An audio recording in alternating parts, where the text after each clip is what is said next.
Hello, मेरा नाम पिंकी दुआ है। ये मेरे हस्बैंड है रजत दुआ। हम आगरा से आए हैं।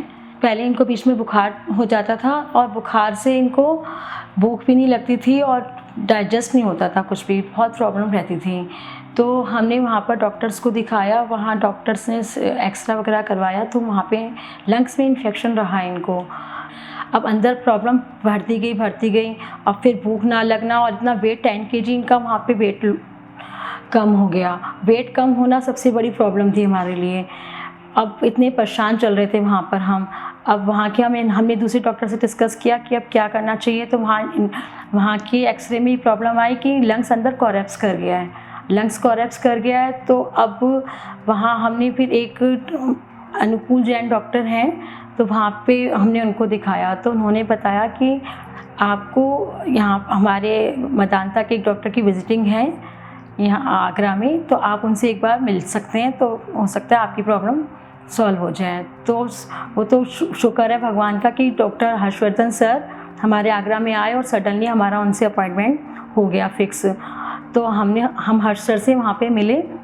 उन्होंने बताया कि हाँ ठीक है, आपको ये एक्सरा तो ठीक नहीं है तो आप अपना थोड़ा आप वहीं आके हमसे मेदांता आके मिलिए और इनका ट्रीटमेंट स्टार्ट करवाते हैं तो तभी थोड़ा सा इनको रिलीफ मिलेगा। और तुरंत ही हम नेक्स्ट मंडे को ही हमने तुरंत अपॉइंटमेंट लेके हम सीधा मेदांता आ गए।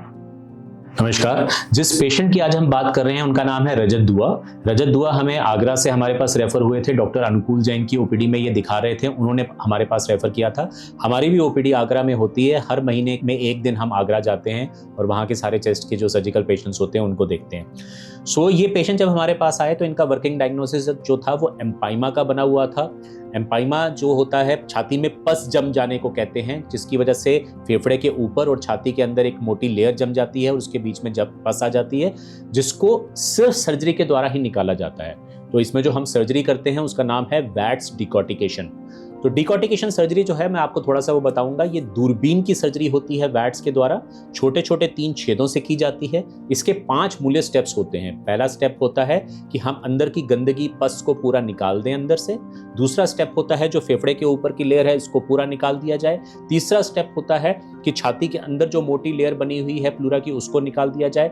चौथा स्टेप होता है कि जो डायफ्राम की जो झिल्ली होती है पेट और छाती के बीच में उसके ऊपर जो लेयर बनी होती है उसको पूरा निकाल दिया जाए। और 5वां स्टेप होता है कि 360 डिग्री पूरा लंग को मोबिलाइज कर दिया जाए। क्योंकि हम ये सर्जरी अपने डिपार्टमेंट में कई सालों से कर रहे हैं तो हमने इन स्टेप्स को स्टैंडर्डाइज कर दिया है, जिसको करने की वजह से हमारे जो रिजल्ट्स हैं वो एक्सीलेंट हैं। यही रजत के साथ हुआ। हमने ये उनकी सर्जरी की, बहुत ही जल्दी वो उनकी ट्यूब्स वगैरह निकल गई और वो अपनी दिनचर्या में वापस चले गए और बिल्कुल ठीक हो गए। धन्यवाद। मैं थैंक यू कहना चाहती हूँ हर्ष सर का, अरविंद सर टीम का, एंड दीपिका मैम का, ऑल स्टाफ और मेदांता स्टाफ का।